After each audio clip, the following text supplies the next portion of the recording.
അപ്പം ഇന്ന് നമ്മൾ ഡിസ്കസ് ചെയ്യാൻ പോകുന്ന ആദ്യത്തെ ടോപ്പിക്കാണ് ഇൻഡയറക്റ്റ് റെസിസ്റ്റൻസ് ഹീറ്റിംഗ്.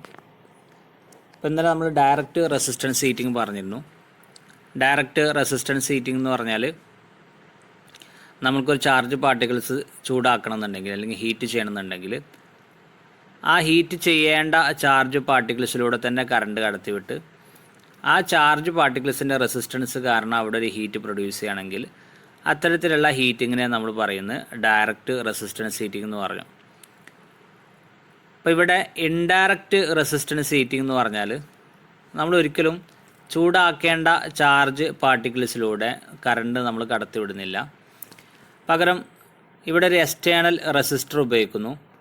ആ റെസിസ്റ്ററിലോട്ട് നമ്മൾ കറണ്ട് പാസ് ചെയ്യുകയും ആ റെസിസ്റ്ററിൻ്റെ റെസിസ്റ്റൻസ് കാരണം അവിടെ ഒരു ഹീറ്റ് പ്രൊഡ്യൂസ് ചെയ്യുകയും ആ ഹീറ്റ് നമ്മൾ ഹീറ്റ് ട്രാൻസ്ഫറിങ് മോഡ്സ് ഉപയോഗിച്ചുകൊണ്ട് ചാർജ് പാർട്ടിക്കിൾസിലോട്ട് ട്രാൻസ്ഫർ ചെയ്യുകയാണ് ചെയ്യുന്നത്. അപ്പോൾ നിങ്ങൾ ചിത്രത്തിൽ ശ്രദ്ധിച്ചാൽ നിങ്ങൾക്ക് കാണാൻ പറ്റും. ഇതിൻ്റെ ഒരു ഇമ്പോർട്ടൻ്റ് പാർട്സ് എന്ന് പറഞ്ഞാൽ ഒരു ഫർണസ് ഉണ്ട്, ഏറ്റവും പുറത്തൊരു ഫർണസ് ഉണ്ട്. പിന്നെ ഇവിടെ നമ്മൾ പറഞ്ഞ പോലെ ഒരു ഹീറ്റിംഗ് എലമെൻറ്റ് അല്ലെങ്കിൽ ഒരു റെസിസ്റ്റർ ഇവിടെ കൊടുത്തിട്ടുണ്ട്. അതേപോലെ ഇതാണ് നമ്മൾ ചൂടാക്കേണ്ട ചാർജ് പാർട്ടിക്കിൾസ്. ഇവിടെയൊക്കെ ചാർജ് പാർട്ടിക്കിൾസ് ഉണ്ട്. അപ്പോൾ നമ്മൾ എന്ത് ചെയ്തു, ഇവിടെ ചൂട് ആക്കാൻ വേണ്ടിയിട്ട് അല്ലെങ്കിൽ ഹീറ്റ് പ്രൊഡ്യൂസ് ചെയ്യാൻ വേണ്ടിയിട്ട് നമ്മൾ ഇതിലോട്ട് സപ്ലൈ കൊടുത്തു. ഈ ഒരു റെസിസ്റ്ററിലോട്ട് സപ്ലൈ കൊടുത്തു. റെസിസ്റ്ററിലോട്ട് സപ്ലൈ കൊടുക്കുന്ന സമയത്ത് നമുക്കറിയാം ജൂൾസ് ലോ പ്രകാരം H=I²RT ആണ്. അത് പ്രകാരം ഇവിടെയുള്ള റെസിസ്റ്റൻസിന് ആനുപാതികമായിട്ട് അവിടെ ഒരു ഹീറ്റ് പ്രൊഡ്യൂസ് ചെയ്യും. അപ്പോൾ ഇതിനകത്തൊരു ഹീറ്റ് പ്രൊഡ്യൂസ് ചെയ്ത് കഴിഞ്ഞാൽ ഇതിന് തൊട്ടടുത്തുള്ള ഈ ചാർജ് പാർട്ടിക്കിൾസിലോട്ട് കൺവെക്ഷൻ വഴിയും അതേപോലെ റേഡിയേഷൻ മുഖേനയും ഹീറ്റ് ട്രാൻസ്ഫർ ചെയ്ത് തുടങ്ങും. ഇതാണ് ഇതിൻ്റെ വർക്കിംഗ് എന്ന് പറഞ്ഞാൽ. അപ്പോൾ നമ്മൾ ഒരിക്കലും ചാർജ് പാർട്ടിക്കിൾസിലോട്ട് ഡയറക്റ്റായിട്ട് കറണ്ട് കൊടുക്കുന്നില്ല. അവിടെ അങ്ങനെ ഡയറക്റ്റായിട്ട് കറണ്ട് കൊടുത്ത ഹീറ്റ് കാരണമല്ല ഇവിടെ എന്ത് ചെയ്യുന്നത്, ഇവിടെ ചാർജ് പാർട്ടിക്കിൾസ് ഹീറ്റ് ആവുന്നത്. അതുകൊണ്ടാണിത് ഇൻഡയറക്റ്റ് റെസിസ്റ്റൻസ് ഹീറ്റിംഗ് എന്ന് പറയാനുള്ള കാരണം. ഇതിൻ്റെ ഡെഫിനിഷൻ നമുക്ക് ജസ്റ്റ് ഒന്ന് വായിച്ചു നോക്കാം, എന്തൊക്കെ കാര്യങ്ങളാണ് പറഞ്ഞിട്ടുള്ളതെന്ന്. ഒന്നാമത്തെ പോയിൻ്റാണ്, in this method the current is passed through A high resistance wire known as heating element. നമ്മൾ കറണ്ട് പാസ് ചെയ്യുന്ന ചാർജ് പാർട്ടിക്കിൾസിലൂടെ അല്ല, ഒരു ഹൈ റെസിസ്റ്റൻസ് ഉള്ള വയറിലൂടെയാണ് നമ്മൾ കറണ്ട് പാസ് ചെയ്യുന്നത്. ആ വയറിനെ പറയുന്ന പേരാണ് ഹീറ്റിംഗ് എലമെൻറ്റ് എന്ന് പറയും. ആ ഹീറ്റിംഗ് എലമെൻ്റാണ് അവിടെ ഹീറ്റ് പ്രൊഡ്യൂസ് ചെയ്യാൻ കാരണക്കാരന്. രണ്ടാമത്തെ പോയിൻ്റാണ്, the heat is proportional to I²R loss produced in the heating element is delivered to the charge either by radiation or convection or by a combination of the two. അപ്പോൾ എങ്ങനെ ഉണ്ടാകുന്ന ഈ resistance കാരണം അവിടെ ഉണ്ടാകുന്ന ഹീറ്റ് തൊട്ടടുത്തുള്ള charge പാർട്ടിക്കിൾസിലോട്ട് radiation മുഖേനയോ അല്ലെങ്കിൽ convection മുഖേനയോ അല്ലെങ്കിൽ ഇതിൻ്റെ കൺവെക്ഷൻ്റെയും റേഡിയേഷൻ്റെയും രണ്ടിൻ്റെയും കോമ്പിനേഷൻ മുഖേനമോ എന്ത് ചെയ്യും, ചാർജ് പാർട്ടിക്കിൾസിലോട്ട് ട്രാൻസ്ഫർ ചെയ്യും. അപ്പം എന്താണ് കൺവെക്ഷൻ, എന്താണ് റേഡിയേഷൻ എന്നുള്ള ക്ലാസ് നമ്മൾ ഡിസ്കസ് ചെയ്തിട്ടുണ്ടാകും. ഓക്കെ, ഇനി മൂന്നാമത്തെ പോയിന്റ് നോട്ട് ചെയ്യുക. This arrange provides A uniform temperature. Automatic temperature control can be provided in the case. അപ്പോൾ ഇതെന്ന് പറഞ്ഞാൽ ഇവിടെ ഒരു യൂണിഫോം ടെമ്പറേച്ചറാണ് ഇവിടെ പ്രൊഡ്യൂസ് ചെയ്യുക. അപ്പോൾ ഇന്നലത്തെ കേസാണെന്നെങ്കിൽ, ഇന്നലെ നമ്മൾ പറഞ്ഞ ഡയറക്റ്റ് റെസിസ്റ്റൻസ് ഹീറ്റിങ്ങിൻ്റെ കേസാണെന്നുണ്ടെങ്കിൽ നമ്മളൊരു ചാർജ് പാർട്ടിക്കിൾസിലോട്ടാണ് എന്ത് ചെയ്യുന്നത്, കറണ്ട് കൊടുക്കുന്നത്. അപ്പോൾ ആ ചാർജ് പാർട്ടിക്കിൾസിൻ്റെ റെസിസ്റ്റൻസ് എത്രയും നമുക്കത് ആദ്യം മുൻകൂട്ടി പ്രവചിക്കാൻ പറ്റില്ല. അപ്പോൾ ഇവിടെ ഒരു ഹീറ്റിംഗ് എലമെൻ്റ് ഉള്ളതുകൊണ്ട് ആ ഹീറ്റിംഗ് എലമെൻറ്റിൻ്റെ റെസിസ്റ്റൻസ് എത്രയും നമുക്ക് മുൻകൂട്ടി അറിയും. അപ്പോൾ അതനുസരിച്ച് ആ ഹീറ്റ് അവിടെ എന്ത് വരുള്ളൂ. അതുകൊണ്ട് തന്നെ യൂണിഫോം ഹീറ്റിംഗ് അല്ലെങ്കിൽ യൂണിഫോം ടെമ്പറേച്ചർ നമുക്ക് പ്രൊവൈഡ് ചെയ്യാൻ പറ്റും. അതേപോലെ തന്നെ automatic temperature control can be provided in the case. നമുക്ക് അതേപോലെ തന്നെ എന്ത് ചെയ്യാൻ പറ്റും, ഇത്ര ഹീറ്റ് ആകുന്ന സമയത്ത് അത് കട്ട് ചെയ്യാനും ഇത്ര ഹീറ്റ് കുറവാകുന്ന സമയത്ത് അത് ഓൺ ആകാനുള്ള ഓട്ടോമാറ്റിക് ടെമ്പറേച്ചർ കൺട്രോൾ നമുക്ക് അവിടെ സെറ്റ് ചെയ്യാൻ പറ്റും. അത് നമുക്ക് അറിയാവുന്ന ഒരു എക്സ്റ്റേണൽ റെസിസ്റ്റർ നമ്മൾ ഉപയോഗിക്കുന്നതുകൊണ്ടാണ് അങ്ങനെ ഒരു അഡ്വാൻറ്റേജ് നമുക്ക് പോസിബിൾ ആകുന്നത്. പിന്നെ this method is used in room heaters, ഇമേഷൻ water heaters and in various types of resistance Owens use in domestic and commercial cooking. ഈ മെത്തേഡ് റൂം ഹീറ്ററുകളിലും അതേപോലെ തന്നെ വാട്ടർ ഹീറ്ററുകളിൽ പിന്നെ വേരിയസ് ടൈപ്പ് റെസിസ്റ്റൻസ് ഓവനുകളിലൊക്കെ എന്ത് ചെയ്യുന്നുണ്ട്, നമ്മൾ സാധാരണയായിട്ട് ഉപയോഗിക്കാറുണ്ട്. അപ്പോൾ ഇതാണ് ഇൻഡയറക്റ്റ് റെസിസ്റ്റൻസ് ഹീറ്റിംഗ് എന്ന് പറഞ്ഞാൽ. അടുത്ത ടോപ്പിക്കാണ് infrared or radiant heating. Infrared അല്ലെങ്കിൽ റേഡിയൻ്റ് ഹീറ്റിംഗ് നമ്മൾ ഇന്നലെ പറഞ്ഞിരുന്നു. നമ്മളെ മീഡിയം ചൂടാക്കാതെ ഡയറക്റ്റായിട്ട് ഏത് സാധനമാണോ നമുക്ക് ചൂടാക്കേണ്ടത് ആ സാധനത്തിലോട്ട് ഹീറ്റ് എത്തിക്കുകയാണെന്നുണ്ടെങ്കിൽ അത്തരത്തിലുള്ള മെത്തേഡിനെ നമ്മൾ പറയുന്ന പേരായിരുന്നു ഇൻഫ്രാറെഡ് അല്ലെങ്കിൽ റേഡിയൻറ്റ് ഹീറ്റിംഗ് എന്ന് പറഞ്ഞു. അപ്പോൾ ഇവിടെ റേഡിയൻറ്റ് ഹീറ്റിങ്ങിൽ നമ്മൾ ചെയ്യാവുന്ന കാര്യം എന്ന് പറഞ്ഞാൽ നമ്മൾ മോസ്റ്റ്ലി ഒരു ടങ്സ്റ്റൺ ഫിലമെൻ്റ് എടുക്കും. ആ ടങ്സ്റ്റൺ ഫിലമെൻറ്റും അതിന് കൂടെ റിഫ്ലക്ടർ ഉപയോഗിക്കും നമ്മൾ. അപ്പോൾ ആ റിഫ്ലക്ടർ ഉപയോഗിച്ചുകൊണ്ട് തന്നെ നമുക്ക് ഏത് ഭാഗത്തോട്ടാണോ ചൂട് വേണ്ടത് അല്ലെങ്കിൽ ഹീറ്റ് വേണ്ടത് ആ ഭാഗത്തോട്ട് നമുക്ക് കറക്റ്റായിട്ട് ഹീറ്റിന് എത്തിക്കാൻ പറ്റും സൂട്ടബിൾ ആയിട്ടുള്ള റിഫ്ലക്ടർ ഉപയോഗിച്ച് കഴിഞ്ഞാൽ. അപ്പോൾ ഇത് നമ്മൾ കൂടുതലായിട്ട് ഉപയോഗിക്കാറുള്ളത് പെയിൻറ്റ് ഡ്രൈ ചെയ്യാൻ വേണ്ടിയിട്ട്, അതേപോലെ തന്നെ ഫൗണ്ടറി മൗൾഡ്സ് ഡ്രൈ ചെയ്യാൻ വേണ്ടിയിട്ട്. നിങ്ങളൊക്കെ എസ്റ്റോ വർക്ക്ഷോപ്പിൽ ഫൗണ്ടറിൻ്റെ ഒരു സെക്ഷനൊക്കെ ചെയ്തിട്ടുണ്ടാകും. അവിടെ ഉണ്ടാക്കുന്ന മൗൾഡ്സ് ഡ്രൈ ചെയ്യാൻ വേണ്ടിയിട്ടൊക്കെ ഈ ഒരു മെത്തേഡ് നമുക്ക് ഉപയോഗിക്കാം. അതേപോലെ തന്നെ പ്ലാസ്റ്റിക്കിൻ്റെ ലോ ടെമ്പറേച്ചർ ഹീറ്റിങ്ങിന് വേണ്ടിയിട്ട്, വേരിയസ് ഡീഹൈഡ്രേഷൻ പർപ്പസുകൾക്ക് വേണ്ടിയിട്ട്, ഇതുപോലുള്ള മറ്റു പ്രോസസ്സുകൾക്ക് വേണ്ടിയിട്ടും നമുക്ക് എന്ത് ചെയ്യാം, ഇൻഫ്രാറെഡ് ഓർ റേഡിയൻറ്റ് ഹീറ്റിംഗ് ഉപയോഗിക്കാം. അടുത്ത ടോപ്പിക്കാണ് ഇലക്ട്രിക് ആർക്ക് ഫർണസസ്. അപ്പോൾ ബേസിക്കലി ഒരു ഇലക്ട്രിക് ആർക്ക് ഫർണസിൻ്റെ ഒരു ബേസിക് ഐഡിയ എന്ന് പറഞ്ഞാൽ 2 ഇലക്ട്രോഡിലോട്ട് നമ്മൾ ഇലക്ട്രിക്കൽ സപ്ലൈ കൊടുക്കും. ആ 2 ഇലക്ട്രോഡും ഒരു ചെറിയ എയർ ഗ്യാപ്പ് മുഖേന വെച്ചിട്ടുണ്ട്. അപ്പോൾ ഒരു പർട്ടിക്കുലർ സ്റ്റേജ് എത്തുന്ന സമയത്ത് ഈ 2 ഇലക്ട്രോഡിന് ഇടയിലുള്ള ആ എയർ ഗ്യാപ്പിനെ മറികടന്നിട്ട് കറണ്ട് എന്ത് ചെയ്യും, അതിലൂടെ പാസ് ചെയ്യും. അല്ലെങ്കിൽ ആ എയർ ഗ്യാപ്പിനിടയിലുള്ള റെസിസ്റ്റൻസ് ഓവർകം ചെയ്തുകൊണ്ട് അതിലൂടെ കറണ്ട് പാസ് ചെയ്യും. അങ്ങനെ എയറിലൂടെ കറണ്ട് പാസ് ചെയ്ത് കഴിഞ്ഞാൽ അവിടെ ഒരു ആർക്ക് പ്രൊഡ്യൂസ് ചെയ്യും. ഈ ആർക്ക് എന്ന് പറഞ്ഞാൽ നമുക്കറിയാം high enormous of heat energy produce ചെയ്യുന്ന ഒരാളാണ് ആർക്ക് എന്ന് പറഞ്ഞാൽ. അപ്പോൾ ആ ആർക്ക് കാരണം അവിടെ ഒരു ഹീറ്റ് ഉണ്ടാകുന്നു. ആ ഹീറ്റ് നമ്മൾ ഹീറ്റിംഗ് പർപ്പസിന് വേണ്ടി ഉപയോഗിക്കുന്നു. ഇതാണ് ബേസിക്കലി ഒരു ആർക്ക് ഫർണസിൻ്റെ ഒരു ഐഡിയ എന്ന് പറഞ്ഞാൽ.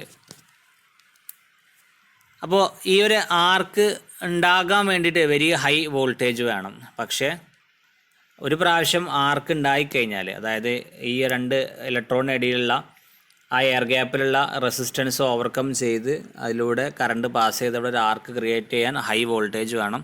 പക്ഷേ ഒരു പ്രാവശ്യം ആർക്ക് ക്രിയേറ്റ് ചെയ്ത് കഴിഞ്ഞാൽ പിന്നെ ആർക്കിനെ നിലനിർത്താൻ വളരെ കുറഞ്ഞ വോൾട്ടേജ് നമുക്ക് മതി. അപ്പോൾ പ്രധാനമായിട്ടും 2 ടൈപ്പ് ഇലക്ട്രിക്കൽ ആർക്ക് ഫർണസാണുള്ളത്. ഒന്ന് ഡയറക്റ്റ് ആർക്ക് ഫർണസ്, 2 ഇൻഡയറക്റ്റ് ആർക്ക് ഫർണസ്. ആദ്യം നോക്കാം ഡയറക്റ്റ് ആർക്ക് ഫർണസ് നോക്കാം. നമ്മൾ നേരത്തെ പറഞ്ഞ പോലെ തന്നെ ഡയറക്റ്റ് റെസിസ്റ്റൻസ് ഹീറ്റിംഗ് പറഞ്ഞ പോലെ തന്നെ ഡയറക്റ്റ് എന്നുള്ള വാക്ക് കാണുമ്പോൾ നമുക്ക് മനസ്സിലാക്കേണ്ടത് ചൂടാക്കേണ്ട ചാർജ് പാർട്ടിക്കിൾസിലോട്ട് ഒന്നെങ്കിൽ ഡയറക്റ്റ് കറണ്ട് പാസ് ചെയ്തപ്പോൾ അത് ഡയറക്റ്റ് റെസിസ്റ്റൻസ് ഹീറ്റിംഗ് ആയിട്ട് മാറി.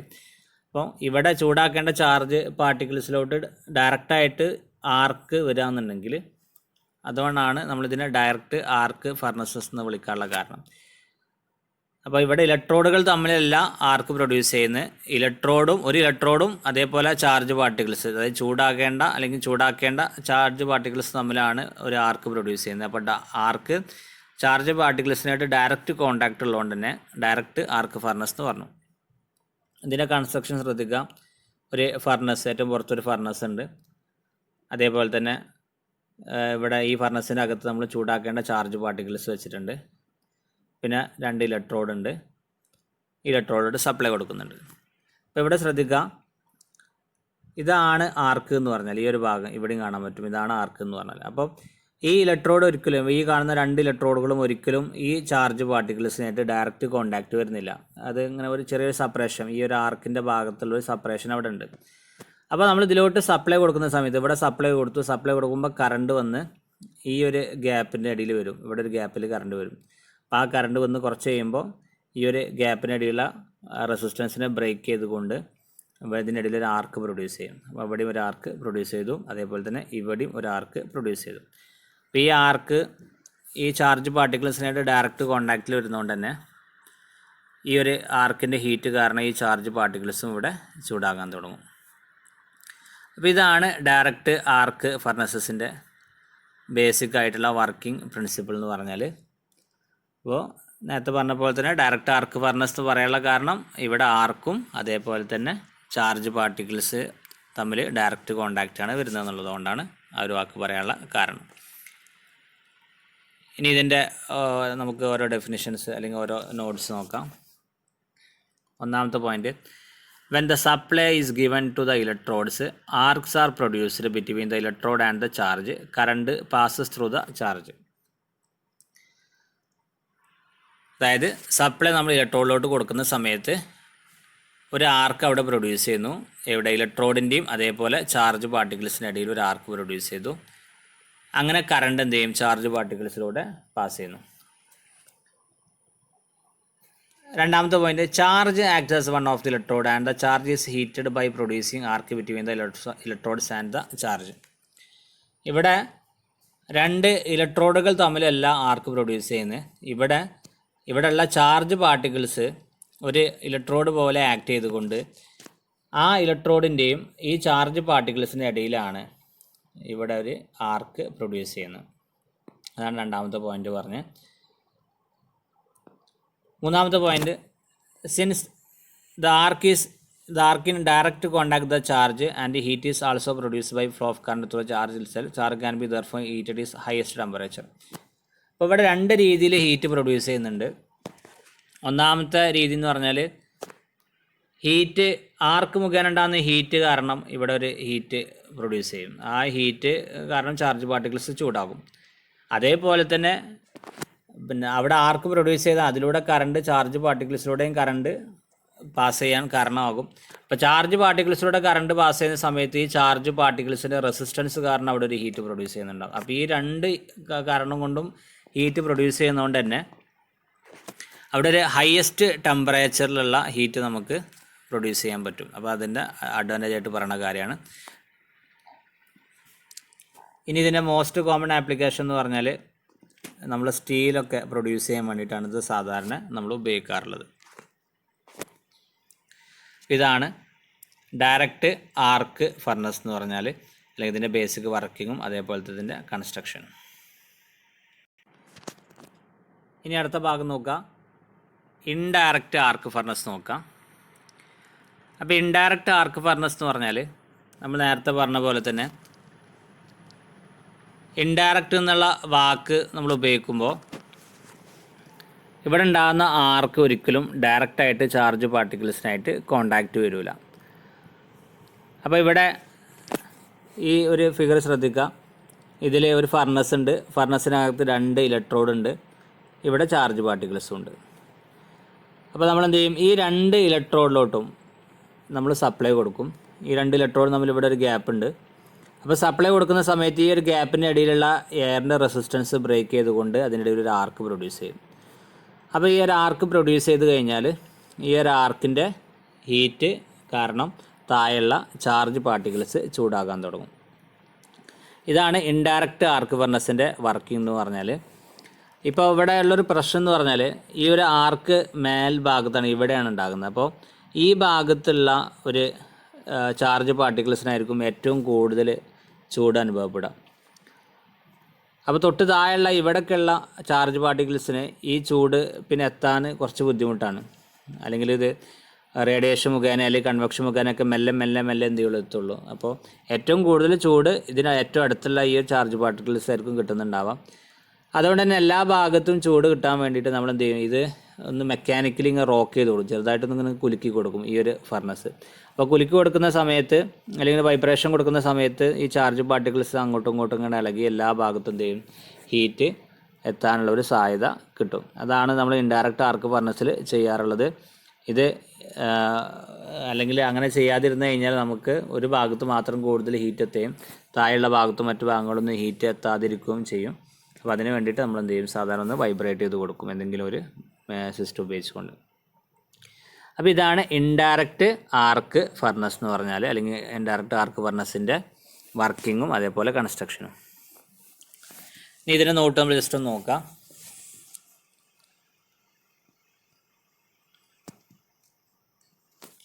ആദ്യത്തെ point, in this case arc is formed between two electrodes and the heat developed in the charge is only by the radiation from the arc. ഈ ഒരു കേസിൽ ആർക്ക് form ചെയ്തിട്ടുള്ളത് 2 ഇലക്ട്രോഡിൻ്റെ അടിയിലാണ്. അപ്പോൾ ചാർജ് നേരത്തെ ചാർജ് പാർട്ടിക്കിൾസിലൂടെ കറണ്ട് പോയിരുന്നു, അതേപോലെ അവിടെ ഒരു ഹീറ്റ് ആർക്കും ഉണ്ടായിരുന്നു. ആ 2 കാരണം കൊണ്ട് അവിടെ എന്ത് ചെയ്തു, ഹീറ്റ് പ്രൊഡ്യൂസ് ചെയ്തിട്ടുണ്ടാകും. ഇവിടെ ആർക്കിൽ നിന്നുള്ള റേഡിയേഷൻ മുഖേന ഉള്ള ഹീറ്റ് മാത്രമേ ചാർജ് പാർട്ടിക്കിൾസ് ചൂടാകാൻ കാരണമാവുകയുള്ളൂ. രണ്ടാമത്തെ point, since the charge is heated due to radiation only the temperature of the charge is lower than the direct arc furnace. നേരത്തെ പറഞ്ഞ പോലെ തന്നെ ഇവിടെ റേഡിയേഷൻ മുഖേന മാത്രമേ ചൂടാകുന്നുള്ളൂ. അതുകൊണ്ട് തന്നെ ഡയറക്റ്റ് ആർക്ക് ഫർണസിനെ കമ്പയർ ചെയ്യുന്ന സമയത്ത് ഇവിടെ പ്രൊഡ്യൂസ് ചെയ്ത ഹീറ്റ് വളരെ കുറവായിരിക്കും.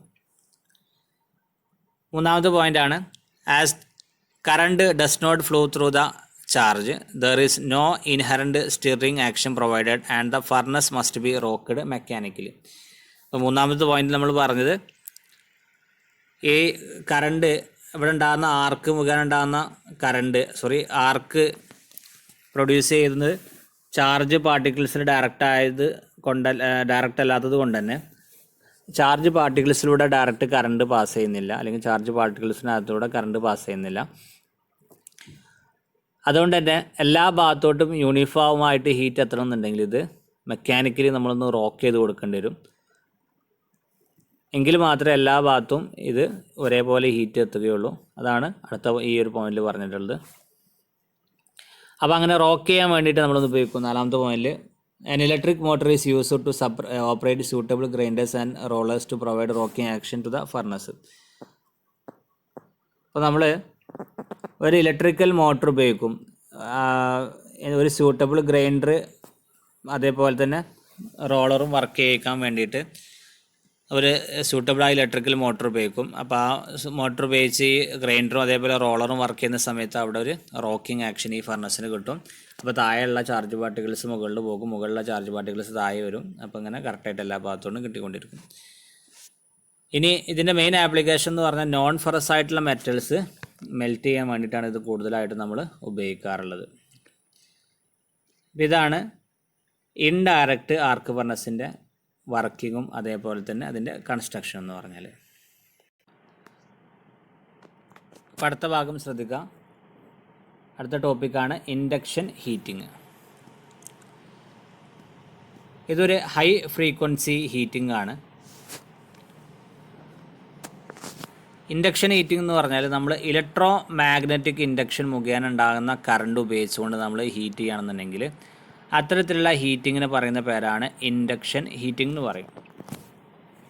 ഇപ്പോൾ ഇൻഡക്ഷൻ ഹീറ്റിങ്ങിൽ നമ്മൾ രണ്ടായിട്ട് ക്ലാസിഫൈ ചെയ്തിട്ടുണ്ട്. ഒന്ന് കോർ ടൈപ്പ് ഇൻഡക്ഷൻ ഫർണസും ഉണ്ട്, അതേപോലെ കോർലെസ് ഇൻഡക്ഷൻ ഫർണസും ഉണ്ട്. അതായത് കോറുള്ള ഇൻഡക്ഷൻ ഫർണസും ഉണ്ട്, കോറില്ലാത്ത ഇൻഡക്ഷൻ ഫർണസും ഉണ്ട്. അങ്ങനെ രണ്ടായിട്ട് നമ്മൾ ഈ ഇൻഡക്ഷൻ ഫർണസുകളെ ക്ലാസിഫൈ ചെയ്തിട്ടുണ്ട്. അപ്പോൾ ആദ്യം നോക്കാം, കോർ ടൈപ്പ് ഇൻഡക്ഷൻ ഫർണസ് നോക്കാം, അല്ലെങ്കിൽ കോർ ടൈപ്പ് ഇൻഡക്ഷൻ ഹീറ്റിംഗ് നോക്കാം. അപ്പോൾ ഇവിടെ ഇങ്ങനെ ഒരു കോറുണ്ട്, ഒരു അയൺ കോറുണ്ട്. ഈ അയൺ കോറിൻ്റെ ഈ ഭാഗമാണ് ഇതിൻ്റെ പ്രൈമറി ഭാഗം, ഈ ഭാഗമാണ് ഇതിൻ്റെ സെക്കൻഡറി ഭാഗം. അപ്പോൾ പ്രൈമറി ഭാഗത്ത് ഒരുപാട് നമ്പർ ഓഫ് ടേൺസ് ഉണ്ട്.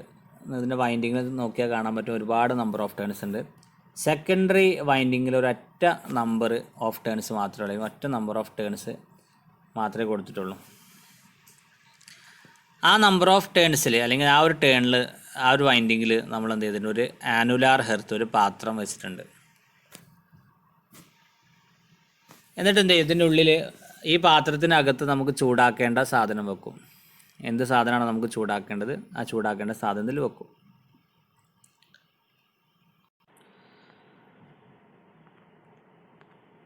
അപ്പോൾ ഇവിടെ സെക്കൻഡറിയിൽ ഒരൊറ്റ നമ്പർ ഓഫ് ടേൺസ് മാത്രം ഉപയോഗിക്കാനുള്ള കാരണം എന്ന് പറഞ്ഞാൽ നമുക്കറിയാം, പ്രൈമറിയിൽ നമ്പർ ഓഫ് ടേൺസ് കൂടുതലും സെക്കൻഡറിയിൽ നമ്പർ ഓഫ് ടേൺസ് കുറവുമാണെങ്കിൽ അവിടെ വോൾട്ടേജ് കുറയും. നമുക്കറിയാം, വോൾട്ടേജ് കുറയുന്ന സമയത്ത് കറസ്പോണ്ടിങ്ങിലി കറണ്ട് കൂടും. അപ്പോൾ കറണ്ട് കൂടിക്കഴിഞ്ഞാൽ നമുക്ക് ഹീറ്റിങ്ങിന് എന്ത് ചെയ്യും, ഒന്നുകൂടിയും ഈസി ആയിട്ട് അത് ഉപയോഗിക്കാൻ പറ്റും. അപ്പോൾ ആ ഒരു പർപ്പസിന് വേണ്ടിയിട്ടാണ് ഇവിടെ ഇങ്ങനെ ഒരു സെറ്റപ്പ് നമ്മൾ ഉപയോഗിച്ചിട്ടുള്ളത്. പ്രൈമറിയിൽ നമ്പർ ഓഫ് ടേൺസ് കൂടുതലാണ്, സെക്കൻഡറിയിൽ ഒരു സിംഗിൾ ടേൺ മാത്രം ഉപയോഗിക്കാനുള്ള കാരണം ആ ഒരു സിംഗിൾ ടേണിനകത്ത് നമ്മൾ ഒരു ആനുലാർ ഹെർത്ത്, ഒരു പാത്രം വെച്ചിട്ടുണ്ട്. അത് പ്രത്യേക ഷേപ്പിലുള്ള പാത്രമാണ്, അതുകൊണ്ട് തന്നെ ആനുലാർ ഹെർത്ത് എന്ന് പറയുന്നത്. ആ പാത്രത്തിനകത്ത് നമുക്ക് ചൂടാക്കേണ്ട മെറ്റലാണെങ്കിൽ മെറ്റൽ, ഏത് സാധനമാണോ അത് സാധനം നമ്മൾ വെച്ചിട്ടുണ്ടാകും. അപ്പോൾ ഇതിൻ്റെ വർക്കിംഗ് എന്ന് പറഞ്ഞാൽ നമ്മൾ പ്രൈമറി സപ്ലൈ കൊടുക്കും. പ്രൈമറി സപ്ലൈ കൊടുക്കുന്ന സമയത്ത് സെക്കൻഡറിയിൽ ഒരു കറണ്ട് ഇൻഡ്യൂസ് ചെയ്യും. അപ്പോൾ സെക്കൻഡറിയിൽ കറണ്ട് ഇൻഡ്യൂസ് ചെയ്യുമ്പോൾ ആ കറണ്ട് ഇലക്ട്രോ മാഗ്നറ്റിക് ഇൻഡക്ഷൻ മുഖേനയുള്ള കറണ്ട് ഉപയോഗിച്ചുകൊണ്ടാണ് ഇവിടെ ഹീറ്റ് ആകുന്നത്. അതുകൊണ്ടാണ് ഇതിനെ കോർ ടൈപ്പ് ഇൻഡക്ഷൻ ഹീറ്റിംഗ് എന്ന് പറഞ്ഞത്. അപ്പോൾ സെക്കൻഡറിയിൽ ഒരു കറണ്ട് ഇൻഡ്യൂസ് ചെയ്തു. ആ കറണ്ട് എന്ത് ചെയ്യും, ഇവിടെ ഇതിനകത്തുള്ള സെക്കൻഡറിനകത്തുള്ള ഈ ഒരു ആനുലാർ എർത്തിനകത്തുള്ള ചാർജ് പാർട്ടിക്കിൾസിലൂടെ ആ കറണ്ട് പാസ് ചെയ്യുകയും അത് കാരണം ആ ചാർജ് പാർട്ടിക്കിൾസ് ചൂടാവുകയും ചെയ്യും. അപ്പോൾ ഇവിടെ സർക്യൂട്ട് കംപ്ലീറ്റ് ആവണമെന്നുണ്ടെങ്കിൽ ഈ ഒരു പാത്രത്തിൽ ഉള്ള മെറ്റീരിയൽസ് കറക്റ്റായിട്ടും ഫില്ലാണെങ്കിൽ മാത്രമേ അവിടെ ഒരു സർക്യൂട്ട് കംപ്ലീറ്റ് ആയി നമുക്ക് പറയാൻ പറ്റുള്ളൂ. അപ്പോൾ അത് ഉറപ്പാക്കാൻ വേണ്ടിയിട്ട് നമ്മൾ എന്ത് ചെയ്യും, ഈ ഒരു പാത്രത്തിനകത്ത് കുറച്ച് മോൾട്ടൺ മെറ്റൽ നമ്മൾ ഒഴിച്ചു കൊടുക്കും. ആദ്യത്തിന് തുടക്കത്തിന് മുമ്പ് തന്നെ ഈ ഒരു പ്രോസസ്സ് നമ്മൾ ഹീറ്റിംഗ് പ്രോസസ്സ് തുടങ്ങുന്നതിന് മുമ്പ് തന്നെ നമ്മൾ ഈ ഒരു ഇതിനകത്ത് കുറച്ച് മോൾട്ടൺ മെറ്റൽ ഒഴിച്ചു കൊടുക്കും. അപ്പോൾ അങ്ങനെ മോൾട്ടൺ മെറ്റൽ ഒഴിച്ചു കൊടുത്താൽ ഇതിൻ്റെ പ്രത്യേകത എന്ന് പറഞ്ഞാൽ ഇതെപ്പോഴും എല്ലാ സമയത്തും എന്ത് ചെയ്യും, ഇതിൻ്റെ സെക്കൻഡറി സർക്യൂട്ട് ക്ലോസ് ആയിട്ട് കിടക്കും. അപ്പോൾ നമുക്ക് പ്രൈമറി സപ്ലൈ കൊടുക്കുന്ന സമയത്ത് ഇവിടെയുള്ള സെക്കൻഡറി എന്തായിട്ട് മാറും, ക്ലോസ് ആയിട്ട് മാറും. അപ്പോൾ അതിനകത്ത് കറണ്ട് പാസ് ചെയ്യും, അത് കാരണം ഹീറ്റും പ്രൊഡ്യൂസ് ചെയ്യും. അപ്പോൾ അതാണ് ഇതിൻ്റെ വർക്കിംഗ് എന്ന് പറഞ്ഞാൽ. കോർ ടൈപ്പ് ഇൻഡക്ഷൻ ഹീറ്റിങ്ങിൻ്റെ വർക്കിംഗ് ആണിത്. ഇതിനെ ജസ്റ്റ് അപ്പോൾ ഫസ്റ്റ് പോയിന്റ് ശ്രദ്ധിക്കാം. ഫസ്റ്റ് പോയിന്റ് പറയുന്നത് നമ്മളെ കോർ ടൈപ്പ് ഫർണസ് എന്ന് പറഞ്ഞാൽ ഒരു ട്രാൻസ്ഫോമർ പോലെ തന്നെയാണ്. ആ ട്രാൻസ്ഫോമറിൻ്റെ സെക്കൻഡറി സർക്യൂട്ട് ആവുന്നത് ചാർജ് പാർട്ടിക്കിൾസ് ആണ്. അതുപോലെ തന്നെ ഒരൊറ്റ സിംഗിൾ ടേൺസ് മാത്രമേ ഇതിൻ്റെ സെക്കൻഡറിയിൽ ഉള്ളൂ. രണ്ടാമത്തെ കാര്യം, ചാർജ് പാർട്ടിക്കിൾസ് പ്രൈമറിയുമായിട്ട് അയൺ കോറിലൂടെ ഒരു മാഗ്നറ്റിക് കപ്ലിംഗ് നടത്തിയിട്ടുണ്ട്. മൂന്നാമത്തെ പോയിന്റ് പറയുന്നത് നമ്മളെ കണക്ഷൻ സ്റ്റാർട്ട് ചെയ്യണമെന്നുണ്ടെങ്കിൽ അല്ലെങ്കിൽ നമ്മളെ ഹീറ്റിംഗ് തുടങ്ങണമെന്നുണ്ടെങ്കിൽ ഇതിൻ്റെ സെക്കൻഡറിയിൽ കുറച്ച് മോൾട്ടൺ മെറ്റൽ ഒഴിച്ചു കൊടുക്കണം എന്നുള്ള കാര്യം പറയുന്നുണ്ട്. മോൾട്ടൺ മെറ്റൽ ഒഴിച്ചു കൊടുത്തിട്ടില്ലെങ്കിൽ ചിലപ്പോൾ അവിടെ സെക്കൻഡറി കംപ്ലീറ്റ് ആകാൻ അല്ലെങ്കിൽ ക്ലോസ് ആയി നിൽക്കാനുള്ള സാധ്യത കുറവാണ്. അതുകൊണ്ടാണ് മോൾട്ടൺ മെറ്റൽ ഒഴിക്കണമെന്ന് പറയാനുള്ള കാരണം. അങ്ങനെ മോൾട്ടൺ മെറ്റൽ ഇല്ലെങ്കിൽ അവിടെ നമ്മുടെ സെക്കൻഡറി വൈൻഡിങ് ഇൻകംപ്ലീറ്റ് ആകാനും അതുകൊണ്ട് തന്നെ അതിലൂടെ കറണ്ട് പാസ് ചെയ്യാതിരിക്കാനും അങ്ങനെ ആകുമ്പോൾ ഹീറ്റ് പ്രൊഡ്യൂസ് ചെയ്യാതിരിക്കാനുള്ള സാധ്യത ഉണ്ട്. അതുകൊണ്ട് തന്നെ ഈ ഒരു ഫർണസ് സ്റ്റാർട്ട് ചെയ്യുന്നതിന് മുമ്പായിട്ട് നമ്മൾ കുറച്ച് മോൾട്ടൺ മെറ്റൽ ഈ ഒരു ആനുലാർ ഹെർത്തിൽ അല്ലെങ്കിൽ ആ പാത്രത്തിൽ നമ്മൾ ഒഴിച്ചു കൊടുക്കണം. എങ്കിൽ മാത്രമേ അവിടെ സർക്യൂട്ട് കംപ്ലീറ്റ് ആവുകയുള്ളൂ. അപ്പോൾ ഇതാണ് ഇതിൻ്റെ മൂന്നാമത്തെ പോയിന്റ് എക്സ്പ്ലെയിൻ ചെയ്യുന്നത്. ആണ്. ഒന്നാമത്തെ ഡിസഡ്വാൻറ്റേജ് ആണ് A crucible of inconvenient shape is required. അപ്പോൾ നമ്മൾ ആ കോർ ടൈപ്പ് ഇൻഡക്ഷൻ ഫർണസ് ആയതുകൊണ്ട് തന്നെ നമ്മൾ ആ കോറിനകത്ത് ഇതിൻ്റെ സെക്കൻഡറിയിൽ ഒറ്റ നമ്പർ ഓഫ് ടേൺസ് മാത്രമേ ഉള്ളൂ. അങ്ങനെ ഒറ്റ നമ്പർ ഓഫ് ടേൺസ് മാത്രമാകുന്ന സമയത്ത് ആ നമ്പർ ഓഫ് ടേൺസിനകത്ത് വെക്കാൻ പറ്റുന്ന ക്രൂസിബിൾ പാത്രത്തിന് നമ്മളവിടെ ഉപയോഗിക്കുന്ന ആനുലാർ ഹെർത്തിൻ്റെ ഷേപ്പ് നമുക്ക് ഇൻകൺവീനിയൻ്റ് ആകാം. കാരണം നമുക്ക് കൺവീനിയൻ്റ് ആയിട്ടുള്ള ഷേപ്പ് അവിടെ ഉപയോഗിക്കാൻ പറ്റില്ല. കാരണം ഒരൊറ്റ നമ്പർ ഓഫ് ടേൺസ് മാത്രമേ ഉള്ളൂ. അതിനകത്തൂടെയാണ് നമ്മൾ സെക്കൻഡറി കംപ്ലീറ്റ് ആകുന്നത്. അപ്പോൾ അതുകൊണ്ട് തന്നെ ഒന്നാമത്തെ ഡിസഡ്വാൻറ്റേജ് ആണ് ഇൻകൺവീനിയൻ്റ് ഷേപ്പിലുള്ള ക്രൂസിബിൾ ആയിരിക്കും നമ്മൾ ഉപയോഗിക്കേണ്ടി വരിക. രണ്ടാമത്തെ ഇതിൻ്റെ ഡിസഡ്വാൻറ്റേജ് ആണ് നമുക്ക് ഈ ഒരു പ്രോസസ്സ് സ്റ്റാർട്ട് ചെയ്യണമെന്നുണ്ടെങ്കിൽ കുറച്ച് മോൾട്ടൺ മെറ്റൽ അവിടെ ആവശ്യമാണ്. ആ മോൾട്ടൺ മെറ്റൽ ഇല്ലെങ്കിൽ നമ്മളെ സെക്കൻഡറി കംപ്ലീറ്റ് ആവില്ല. അപ്പോൾ ഹീറ്റിംഗ് പർപ്പസ് നടക്കില്ല. അപ്പോൾ ഹീറ്റിംഗ് പർപ്പസ് നടക്കണമെന്നുണ്ടെങ്കിൽ മോൾട്ടൺ മെറ്റൽ നിർബന്ധമായിട്ടും വേണം. മൂന്നാമത്തെ ഇതിൻ്റെ ഡിസഡ്വാൻറ്റേജ് ആണ് കോറ് കാരണം ഇതിൻ്റെ സൈസ് വളരെ കൂടുതലായിരിക്കും, അല്ലെങ്കിൽ ഇതിൽ ബൾക്കി ആയിട്ട് മാറാനുള്ള സാധ്യതയുണ്ട്. ഇതാണ് ഇതിൻ്റെ മൂന്നാമത്തെ ഡിസഡ്വാൻറ്റേജ് ആയിട്ട് വരുന്നത്. അപ്പോൾ കോർ ടൈപ്പ് ഇൻഡക്ഷൻ ഫർണസിൻ്റെ ഡിസഡ്വാൻറ്റേജസ് ആണ് നമ്മളിപ്പോൾ ഇവിടെ പറഞ്ഞിട്ടുള്ളത്.